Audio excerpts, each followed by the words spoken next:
Well, greetings, my friends. I hope you're all doing well. My next guest goes by the name of Paul Bishop.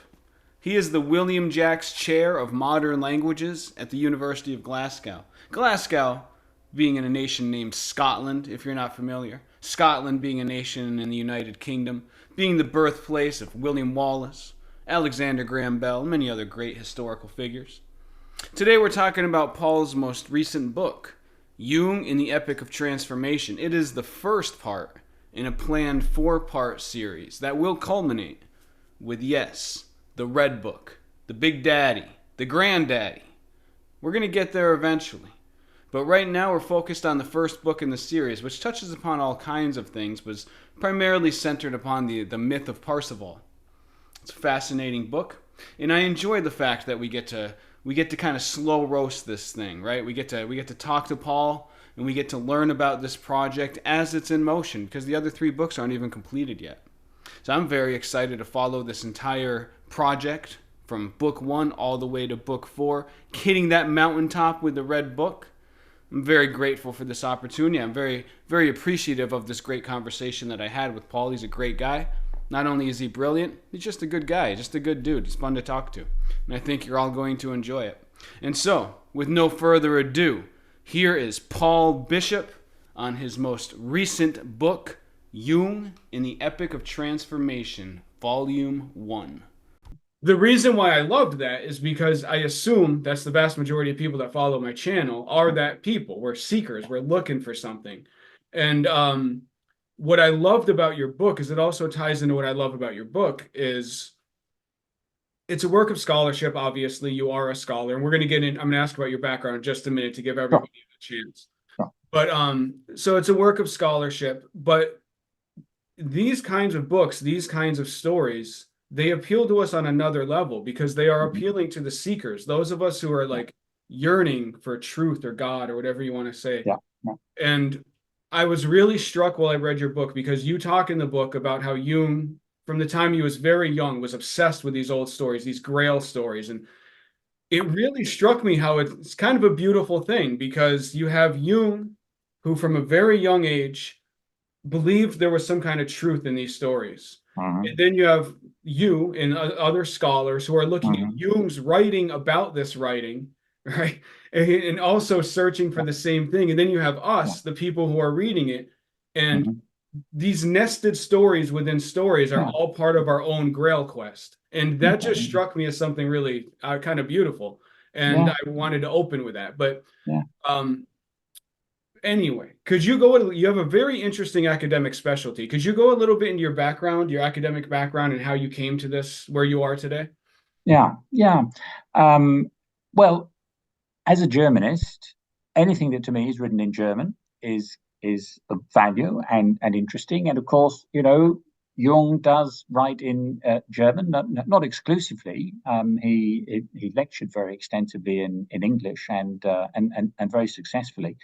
But I think what I've tried to do um, in so much of my work on Jung is put him into that Germanic cultural context. In particular, his relation to Goethe. I think Schiller was also an important thinker for him. Jung is a radically post-Nietzschean thinker. So, the really big names of the German intellectual tradition are part, I think, of the background of Jung. And so the idea has been to put Jung into that context, not so much from the point of view of saying, look, he's just repeating what other people have said, but to see how he fits into that tradition, carries the tradition on, contributes to it, mediates these thinkers from the past into our present, and in this way helps us to create our future. Yeah, I was actually really interested. I'm like pretty familiar with Jung as far as the average person goes, but obviously nothing on your level. But I didn't realize how much he had written about "Thus Spoke Zarathustra" by Nietzsche, which is a book that was I read that when I was a teenager, and it was very and probably too influential. I mean, yeah, I was too young to figure to think clearly about it. But I thought that was very interesting. How did Jung generally see Zarathustra? Yeah. Yeah, no, I mean, I've kind of got a similar story of coming across a translation of Nietzsche in English in a paperback. in the days when you had lots of bookshops in shopping centres and so on, and coming across a translation and I think, like everybody, reading it for the first time, and maybe not just for the first time, thinks, "What the hell is going on in this thing?" I mean, what is this book, which is like nothing else that one can think of, except, of course, the Bible, to which it is essentially a kind of counter Bible. I mean, it's parodic in its approach to scriptural text. And I think the interest that he has in Nietzsche goes back a very long way. I mean, it's kind of in the atmosphere. He says when he studies at Basel, Nietzsche taught for a few years in Basel. Jung grew up, went to school in Basel, and he talks about how this was the age, he says, of Jakob Burckhardt and Backofen. Nietzsche was kind of in the air and part of the intellectual background. And it's curious that he says, my big fear was that I was going to be too much like Nietzsche. And it's a kind of puzzling remark. I mean, it's a very, very personal response that he has to Nietzsche. And I think what he's thinking of there is the fate of Nietzsche, his decline, his descent into madness. And I think that Jung has this sense of, look, why I'm worried about Nietzsche, why I'm interested in him, is because he and I have a sort of similar set of questions that we're interested in. But if it involves you going mad, then there's a kind of warning signal in there. And of course, that I think explains some of the function of the Red Book is, if Nietzsche is imitating the Bible, Jung in the Red Book is imitating Zarathustra. And this interest remains with Jung all through his career, and then in particular in 1934 to 1939. So, over a good number of years, he gives this regular seminar on Nietzsche's Zarathustra as part of this ongoing program of seminars that he gives. And I think one can fairly describe it as one of the most important bits of Nietzsche exegesis that exists.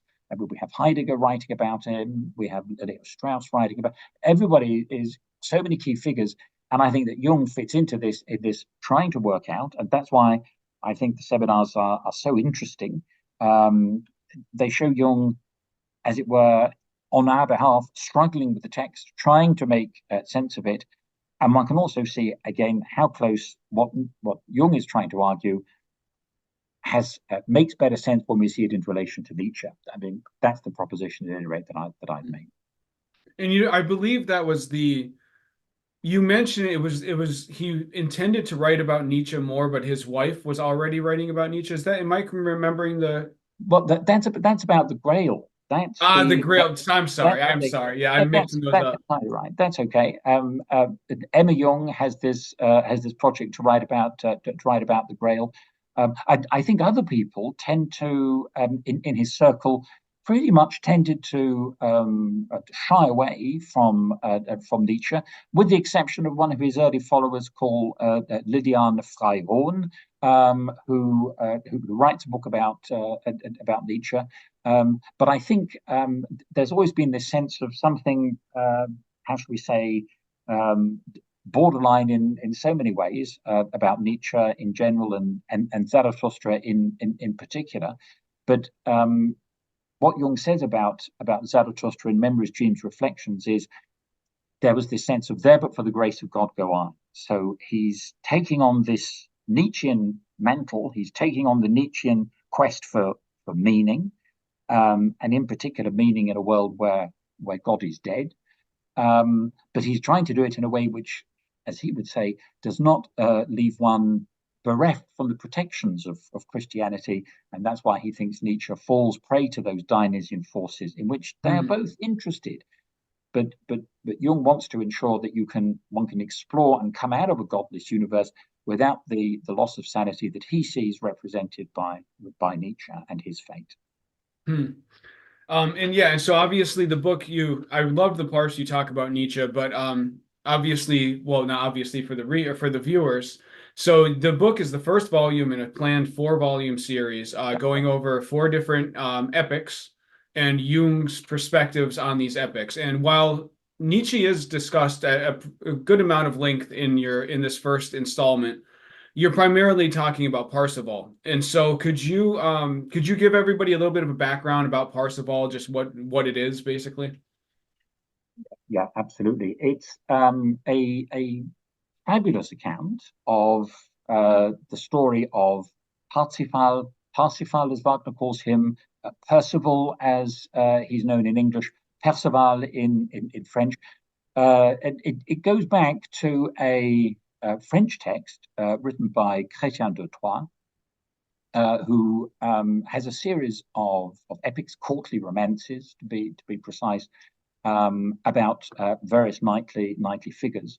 And the last of the ones that he writes is Perceval, or the search the quest for the Grail, and that basically sets up the story of Parsifal as we know it. That he sees the Grail ceremony, fails to ask the question, and this has terrible consequences, and he has to try and put things right. We don't know how he'd put things right in a Chrétien de Troyes version because Chrétien dies. It's an unfinished work, and various people pick up the story that Chrétien leaves and offer continuations. And there are about three or four of those. Another slightly later writer called Robert de Boron picks up on the Grail story in particular, relates it to the figure of Joseph of Arimathea, introduces the figure of Merlin, who of course becomes so important in later versions of Arthurian culture, and then, as it were, this whole French tradition gets picked up in Germany by Wolfram von Eschenbach. And what we find, I think, in Wolfram von Eschenbach's account is an extraordinarily sophisticated version of the Parsifal story, which he extends in two ways, partly by going backwards and exploring. There's a very, very complicated backstory to how Parsifal comes to be born, the story of his parents, why he's being brought up on his own in the forest by his mother. And he also then at the end projects it forward. We get hints at the figure of Lohengrin, and it's just a very, very much more detailed, richer. And it's not to do Chrétien de Troyes down, but the version that one gets of in Wolfram's version of Parsifal is remarkably sophisticated. I think it's an absolutely fascinating text, and clearly Jung does as well. I mean, he finds the whole Grail legends to be of immense significance. So the story of Parsifal brings together Arthurian legend, Christian legend, the whole idea of the Grail, what this artifact is that we can talk about. There are hermetic elements that are in there as well, and the idea of an initiation, which I think owes a lot to the Isis book of Apuleius's Metamorphoses. So it's a humdinger of a text, an absolutely exquisite piece of medieval writing, and there's some really, really good translations of it as well. So it's not a text that's hidden behind language barriers if anybody doesn't have German, or for the matter, medieval German, which obviously only a very few people would have. But there's no excuse not to read it. There are excellent translations which are out there, more recent ones, and also the Jesse Weston one, which I use simply because it has a great historical flavour to it, and I think captures a lot of the spirit. It might not be the most philologically accurate version, but boy, does it capture a lot of the spirit. Hmm. Yeah, it's there was an aspect in there that I found really fascinating because the book talks a lot about the individuation process and how that is large. Anyway, this is my interpretation of the book, and how that is largely what the Grail quest is. It's this kind of like individuation, but not towards a selfish means, towards Mhm. kind of becoming a charitable and loving person, but through your own individuated processes, which is also very, I have to say, very interesting with how it lines up with how like Richard Smalley and some esoteric Christian writers, and other Gurdjieff, other people who talk about how that's why we're here. Like we Yeah. are here to create, kind of become our own images of God in our fullness, but not to a selfish end, to kind of come full circle and to become loving and charitable, but through our own individuation. But anyway, so that's an aside. Something you said in the book that I find fascinating was this medieval idea. I believe it was specifically the medieval idea that a love for a woman is the initiation into individuation for people, for Parsifal specifically, and for people in general. Am I getting that right? There is a section where you talk about this. Is my Yeah. interpretation of this correct? Yeah, no, I think you're absolutely on the button with regard to what you're saying about the quest essentially as being the sequential unfolding of individuation. I think that's it. That's exactly right. Um, First of all, you have to have the sense of the quest, and then actually set out on it, and hopefully there's something at the end that you can actually find that will unlock this transformation. And I think the question of erotic love, um, courtly love, the significance of the woman in Arthurian culture and in courtly romances. That's very important too, as a kind of uh, part of the discipline of becoming the self. One of the things that Parsifal has to do is to learn how to behave with women. He does in the end have a successful relationship. He does marry, and there are other significant female figures all the way through. One thinks of the figure of Kundry, for example. We know her from the Wagner opera, of course, the messenger of the Grail. There is Herzeloid, his mother, whose very name, Herzelide, the suffering of the heart, Mm. is indicative of the symbolic function that she has. And there is the Grail bearer, Réponse de Joie. Okay, so the repository of joy, of joie.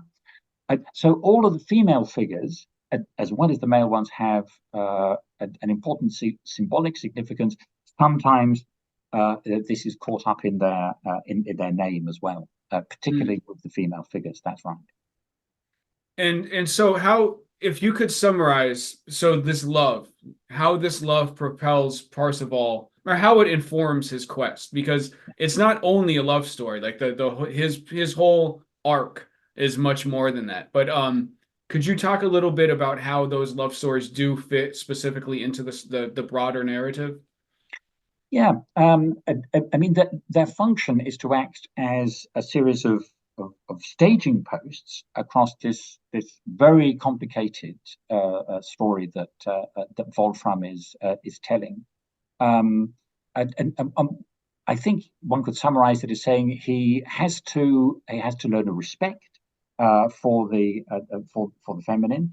Um, there's also an example of how love can go wrong in the story of Siguna, who Parsifal comes across three times, so symbolic number there, across the story, who is mourning her lover, Shontualanda. So there is also a focus on the loss, the grief, the suffering that accompanies love as well. But this is also subordinated to this higher quest for the Grail. And one should say that in some versions of the Grail, and to a certain extent in Wolfram's, the Grail is perceived as something in a very ascetic way. There are other versions of the Grail where it's a much more tangible material thing. I mean, first of all, it can be a chalice, it can be a cup, it can be a platter. In the case of Wolfram, it's a stone. Sometimes that platter just contains a single white host, sacramental bread, the host. In other versions, there are many grails, and they're full of meat. So it's a kind of shimmering symbol which has different aspects to it. And I think by the fact that it's a stone in Wolfram's version, we don't have to ask ourselves, well, what is contained in the Grail, because it's not seen as a container in that way. But what happens? All the versions of the Grail story show the Grail as unlocking something which is transformative. And I think that's very clearly the case with Wolfram's version as well. And this transformative process is linked up and symbolized too in these relationships to the feminine, but also more broadly to society. That Parsifal, when he realizes his destiny to be the Grail King, because he is the Grail King in terms of the familial, the ancestry that he has, which he doesn't know about at the beginning. This unlocks not only his own identity, but it also brings about a transformation in society as a whole. I mean, we're familiar with the idea of the wasteland, T.S. Eliot's great 1922 poem, which is obviously picking up on the medieval story of the Fisher King, the society, the wasteland, which is awaiting to be revivified and revived. And this happens in Wolfram's case by restoring the world of the Arthurian court, and in particular, and a particularly Wolframian Eschenbachian note is that it brings about joie, it brings about joy, and I think that's the key idea, which is very specific to Wolfram's version, is that the quest for the Grail is the quest for the self, but it's also a quest for joy. Yeah, I actually had a question related to that, so it's cool that you jumped into that, because I did appreciate that, because the whole, it's such a difficult quest for this Grail, this truth, and it seems so heavy.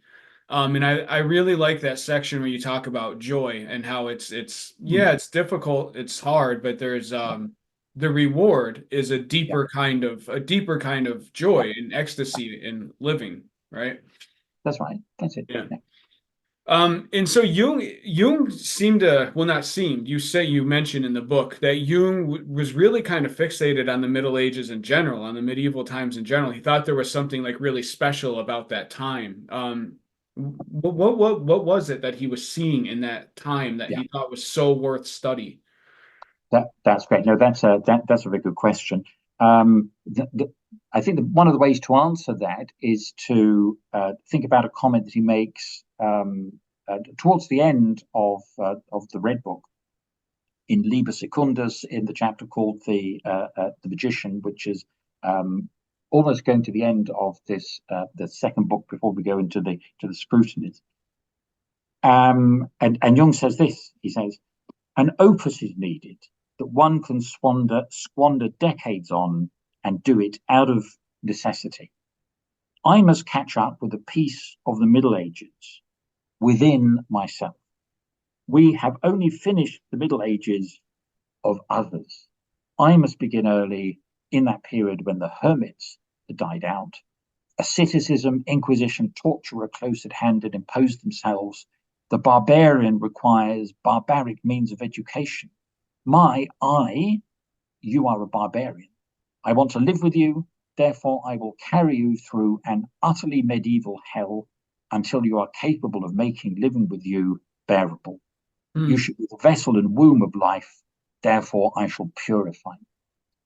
and like so many passages in the Red Book, it's immensely dense. But I pick out first of all this idea of understanding the Middle Ages within oneself. So what one has inherited from medieval culture.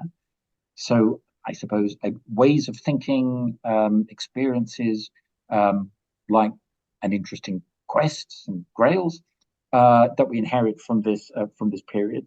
And that's different from the Middle Ages of others. You know, it's what does the Grail legend mean for us, which is important. And also this idea where he talks about, and I want to carry you. He's addressing his ego through this utterly medieval hell.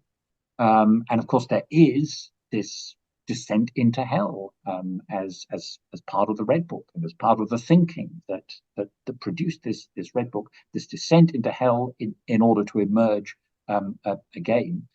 And I think that when he says an utterly medieval hell, that's linking this idea of the need for suffering, the need for self-discovery, self-exploration, but in the interest of the transformative experience that is going to bring about. And the Red Book is clearly text which is interested in transformation. I mean, and that's its purpose for Jung. And as part of the series that you were talking about, I hope if I manage to get there, then the fourth book in the series will precisely be about the Red Book. But this referencing of the medieval period, it seems to me is very significant, and it's flagged up there in the Red Book. I think a sense of how Grail and how the Grail legend had an early influence on Jung, and continued throughout his life, we can find in the two Grail dreams that they're in memories, dreams, reflections, and we might want to talk about them, for example. Hmm. And why is that? Could you just give a little bit of a? Yeah, sure. Well, I mean, it's the version that we find in memories, dreams, reflections of the first Grail dream, which dates back to the period when Jung was interested in Freud's ideas. There's a version of it that we find in the Black Books, which have appeared in the meantime, and that's to do with this figure of a medieval knight who is walking down the center of town in a part of Basel. In fact, to just go back to that theme of Basel we were talking about, and in this dream, Jung can see this medieval knight, and he thinks, well, isn't this very strange? I'm in this modern environment, modern world, and here's this medieval knight. But nobody else is surprised by it. It's as if they can't see him. It's as if only Jung is aware of this medieval figure. And then somebody says to him in this dream, this is a regular apparition. The knight always passes here between 12 and 1 and has been doing so for centuries. And Jung goes on to say that he says, I did a great deal of thinking about the mysterious figure of the knight. And that's the link in, he says, to, this fits into my interest that I've had as a child in all the stories of the Grail. But what is the significance of these stories? Jung tells them, he says, it's quite natural to me that the dream should conjure up the world of the Knights of the Grail and their quest. For that was, he goes on to say, in the deepest sense, my own world, which had scarcely anything to do with Freud. My whole being, he says, was seeking for something still unknown, which might confer meaning upon the banality of life. And I think here we can see here, what Jung is saying is, I am on my own quest. Just as Parsifal is looking for the Grail, I am on my own quest in order to find this something still unknown, which might confer meaning upon the banality of life. And it's a kind of moving away from Freud. At this point, he has a dream where he thinks about Freud as being like a kind of customs official, someone who wants to root around in your bag and examine all your personal artifacts, which might be rather embarrassing. And he's saying, no, I'm much more interested in what the night has to offer. This quest for meaning, which is, he says, so different from what he sees. He sees Freud as being up to. And then the second dream he has during a visit to India, where he imagines himself and some friends out on a rocky coast, which has this medieval castle, and he can see that there's lights inside. And he says, "I knew that this was the castle of the Grail, and there was to be the Grail ceremony, the ceremony which Parsifal neglects to ask the crucial question." And he says, I was interested in the Grail and this castle that we're in front of. And there was this figure he describes as being a German professor who strikingly resembled old Mommsen. Mommsen is a kind of great academic figure a great figure of learning. But the thing is, says Jung, this professorial figure doesn't really get what's going on here. He knows a lot of information, historical information, but he doesn't get the fact that they're actually in front of the Grail castle and there's going to be this ceremony taking place. And I think Jung rather nicely here says, well, look, there are two approaches that we can have to the Grail. And it's a kind of warning to anybody who thinks of themselves as an academic or scholar. You can know all the facts and figures about the Grail, and yet, like the old Mommsen figure does, that you can also utterly fail to get what the entire legend is about. And at this point, the dream changes, and he sees himself as being on a different part of the island. And it turns out that he and his friends are going to set out. What is their task? It is to bring the Grail to the castle. And then evening falls. The other people with him in this dream fall asleep. And Jung says, I considered what could be done and came to the conclusion that I alone must swim across the channel and fetch the Grail. I took off my clothes, and at that point I awoke. And Jung comments upon, look, how interesting that I'm getting all of these impressions from the world of India, and yet he says this essentially European dream is emerging, and reminding Jung, and Jung always has a kind of certain skepticism about Eastern philosophy, simply because he says, well, his argument is it's not ours, and the West must be careful of othering and insufficiently appreciating. It's too colonial, we might say nowadays, in its approach to the East. Whether that's true, I leave on one side. But he says it's very clear, it seems to me, that in the case of Jung, he sees himself as trying to pick up on this quest. It's Jung's own task, he says, to bring the Grail back to the castle and to unleash everything that is associated with that thing which he thinks still unknown, which will confer meaning upon the banality of life. I love that. Yeah, and once you start talking about them, you discuss these dreams in the book. Yeah, that's what you were saying about the academics and misunderstanding how much they understand. I was thinking of the cetology chapters in Moby Dick by Melville, which I think that's what the point of those chapters are. But anyway, that's an aside. But that's just something that popped into my mind.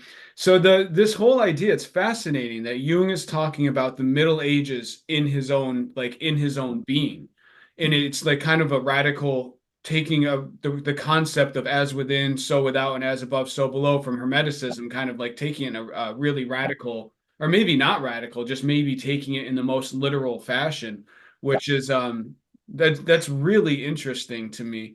And you do discuss alchemy and Hermeticism is discussed quite a bit in the book and how it's in Parsifal. So could you just talk a little bit about the significance of those things within the Grail legend and Parsifal specifically?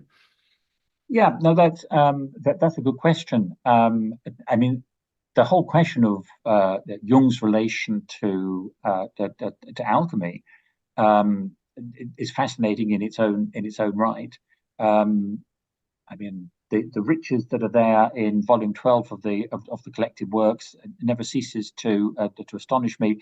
I have to even to say that volume 14, Mysterium Conjunctionis, still challenges me a bit from time to time. Um, uh, but but I've been given a fresh perspective on it by Jung, an analyst at a conference over the summer, who she said to me, "Look, volume 14, Mysterium Conjunctionis, you can read it as a continuation of the Red Book." And I found that a very, very helpful way of looking at volume 14, which is itself frighteningly erudite. I mean, stuff of all kinds of references. Um, and this idea of, well, it's not that the Red Book breaks off and isn't completed. It's not completed in that form, but that Jung himself talks about how alchemy picked up when he gets the book from Richard Wilhelm, The Secret of the Golden Flower, how alchemy comes to step in for what he's doing with the Red Book. And therefore it makes, in retrospect, I don't know why I didn't think of it before, it makes absolute sense to see that very late work, Mysterium Conjunctionis, as being a continuation and in some sense a completion of what Jung is doing in the Red Book. The connection between alchemy and the Grail, I think, lies in two main things. First of all, in this medieval setting, the alchemists are to be understood in a fundamentally medieval context. But there's also the idea, of course, of the Grail as a stone. So here we have this idea of a stone which has transformative powers, which is able to unleash powers which will have a transformative effect. Clearly, that's alchemical in nature, in its the sense that it's trying to convey. And why Wolfram, and although Wolfram doesn't go into and alchemical specifics, he does have an awful lot to say about stones and jewels. There are some great passages where he talks about the different kind of stones that are used as part of costumes. Just as he has a great passage where he talks about different kinds of herbs that were used to try and cure the Grail King, and the ailing Grail King and Fortas. But I think the idea that links the Grail and alchemy is the sense of, can you find something that's going to bring about transformation? Can you go in search of this, what Jung calls this still unknown thing, which will bring about this transformation of everyday banality into something which is replete with meaning, and that's why it would be so joyful. And so this is probably going to be kind of weird, but it's one I have to ask. So if Jung is correct, right, in his and I do believe generally the whole as within, so without, and all of that, I believe that is generally how reality works. But that aside, Jung perceived that. Jung perceived the collective unconscious, and he perceived that like the outer was a reflection of the inner and vice versa. And so it's interesting that Jung himself has seen this resurgence in popularity. His Red Book kind of enters popular consciousness, and he's kind of picking up steam at what seems like kind of an odd time in history. I'm curious, what do you think Jung would say about that, with his perspective on how the outer reflects the inner and the inner reflects the outer? What do you think would be the significance of his resurgence of his own work and the appearance of the Red Book, and how much it's captured people's minds? Yeah, no, that's an interesting question. I mean, the whole principle of what is within is out, as above, so below, and so on, is an essentially interconnected way of seeing the world, and I think that's therefore a very Jungian way of seeing the world, and that Jung is preeminently a great thinker of continuity. And that's why I think that in some quarters people have problems with Jung, because although in some respects he anticipates postmodernism and the dilemmas of postmodernism, he is a resolutely, I would say, anti-postmodern. He's the antidote to postmodernism. So whereas postmodernism is interested in fissure, in failure, in lack of continuity, We're not able to determine the meaning of texts, and indeed there may not be any meaning to them to them at all. Jung, I think, strikes a refreshingly alternative note because he is preeminently interested in connections and connectivity. And I think that was one of the things that very early on impressed me about Jung.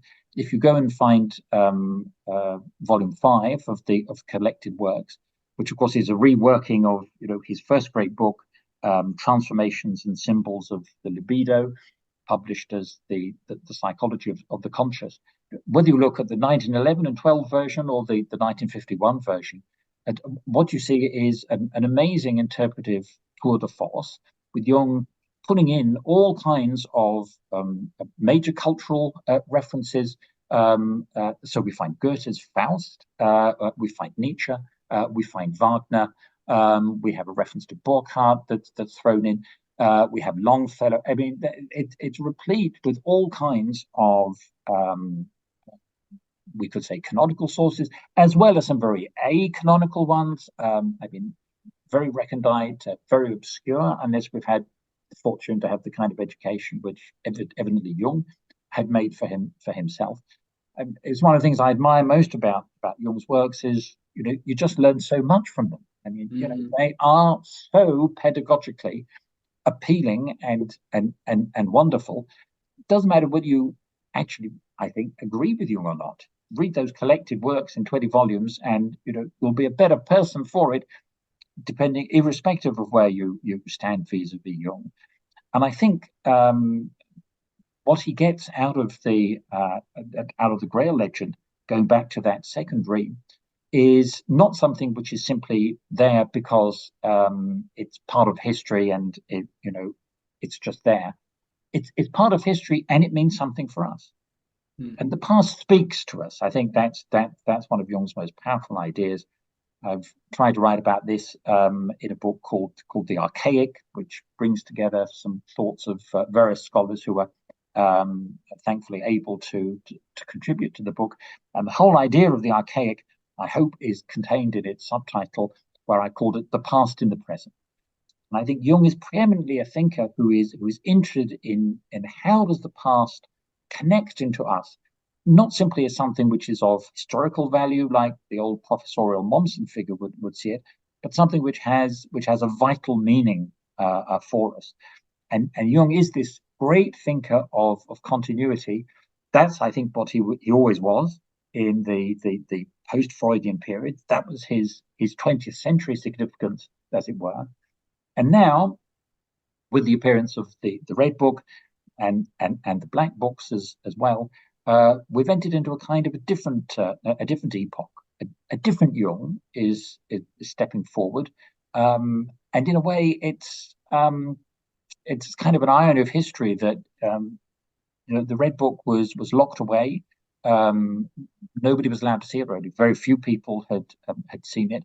We knew that it was there because Jung talks about it in Memories, Dreams, Reflections, and in other places, but we never actually got to see it until, that is, 2009, when Sonu Shamdasani, the editor, brings us the Red Book for the first time, a truly epochal piece of scholarship, for which we must be, I think, forever indebted to Sonu for having done. And a different Jung emerges. I mean, I don't think it's any exaggeration to say that Jung is, as it were, reborn. Not only do the volumes of the collected works take on fresh significance after the publication of the Red Book, because we can kind of see the fonds in Origo as to what they emerged from. But we also have a different Jung who is less scholarly, we might say, but more existential, who speaks to us in a different language, and I think it would be fair to say, in the Red Book, a difficult language as well. It is a challenging book. Much as I have come to love and admire it, it is an extraordinarily difficult work to read. It must have been even more difficult to write it. And yet this is a Jung which is very much of our time. And I can think of, there was a radio interview with a Jungian professor from the University of Essex, Andrew Samuels, when the Red Book appeared. And paraphrasing this quotation, it's absolutely, I think, on the button. But he says, look, the Red Book is very much a book for our time. It's for a world which wants more and more control, but is increasingly out of control. At the time when he made that, of course, the out of control would have been a reference to the financial crisis, the global financial crisis, and the collapse of all the banks. Now, with COVID and wars in Ukraine, in the Middle East, we are even more in a world that's out of control. And I think, therefore, that the Red Book speaks to us even more strongly and insistently. Let's not forget, of course, that the Red Book comes into being at a time when Europe was going to go into war. I mean, those visions of 1913, where he sees huge floods of blood which are going to engulf the countryside and sweep everything away, that has, whether it has a kind of premonitory function or not, that I don't think that's so important, as rather it shows the awareness of something that was going to happen and did happen. And in many ways, we are faced with challenges even more enormous than the 20th century was in 1913. And so we have at this time a different Jung, a more poetic, I would personally say a more artistic and aesthetic Jung is moving to the fore. It might be luck, it might be synchronicity, but it's happening, and I think one can see that this appeal of Jung is growing, and it does, in the words of those 5 volumes that Murray Stein has put together. It is a question of the Red Book being for our time. Yeah, I can't believe I didn't think of the word synchronicity when I asked the question, because that's exactly the type of thing. Like, would Jung have seen his own reemergence as a synchronous event? But you, at least one time in your book, there might be more than once, you discuss Maurice Nicole, who was the great Gurdjieff, one of Gurdjieff's students. He was a psychiatrist or a psychologist. I can't remember, Yeah. psychologist, psychiatrist, but he was a student of Jung and of Gurdjieff, which is interesting. I was just curious. Have you read Gary Lachman's new book on Maurice Nicole? I must confess I haven't. Okay. I listened to the interview. I'm a big fan of Gary Lachman's work. I think it's excellent the way that he takes these essentially scholarly problems, but pursues them in a way which really draws in the reader. I'd love to look at his work on Maurice Nicole, and I think that may well be another way into appreciating the significance of what it was that Jung was doing. Yeah. Yeah, that was purely a personal curiosity question. So it's on my reading list. Oh, cool! I can promise you. It's a really fascinating book. I'm a Maurice Nicole fan of most of my life, and I just really love the read. But so we're coming up to the end of the hour. I have a couple questions I want to ask related to your book. Sure. One is kind of a nuts and bolts question, and one is a more philosophical. We'll start with the nuts and bolts question. So it's the first volume, and there's going to be 4. Do you have a projected time frame for when the rest of the series will be released? I do, and I should say that I'm very grateful to Chiron Publications for having embarked with me on this project, along as well as the funders who have I'm very pleased to say enabled this series to take place. And so the idea is we had Parzifal, which came out early this year. At the moment, I'm working on volume 2, which is going to be on Goethe's Faust. And I hope to complete that by the end of the year, which I'm aware, with all the Halloween and Christmas stuff coming along, it's going to be coming up fairly soon, but I'm going to try and hit that target. The 3rd volume then is going to be Nietzsche and Zarathustra. I think we were touching on Nietzsche at the beginning, and you couldn't write a book about the epic, or a series of books about the epic of transformation, without having Nietzsche's Zarathustra in there. And then finally, as I say, the 4th volume is going to be the Red Book, which I want to position as I say, an epic work, and that's why I try to take some time at the beginning of this first volume in exploring the idea of epic, not because I want to shoehorn these texts into a kind of particular genre of literature, but rather to say that the pattern of epic, I mean, one only has to think briefly of Campbell and the idea of descent and ascent and so on, is that this epic quality to them is the reason why they speak to us, because the structure, the narrative structure, the narrative logic of epic is a profoundly transformational one, and we might call it the kind of basic structure for individuation. Mm. Yeah, and that kind of actually feeds into the next question I was going to ask, which is, so the value of your book is self-evident from a scholarly perspective. I mean, it's a work, it's an academic work, a scholarly work. Talking to people who maybe are not scholars and are not scholarly inclined, we could say, you have some weirdos like me who aren't professional scholars but love reading this kind of stuff. But for like the general kind of person, just a general spiritual seeker, um, or just intellectual seeker, what do you think your books on Jung and Jung's perspectives on these stories of transformation, what value do you think they hold to the average person?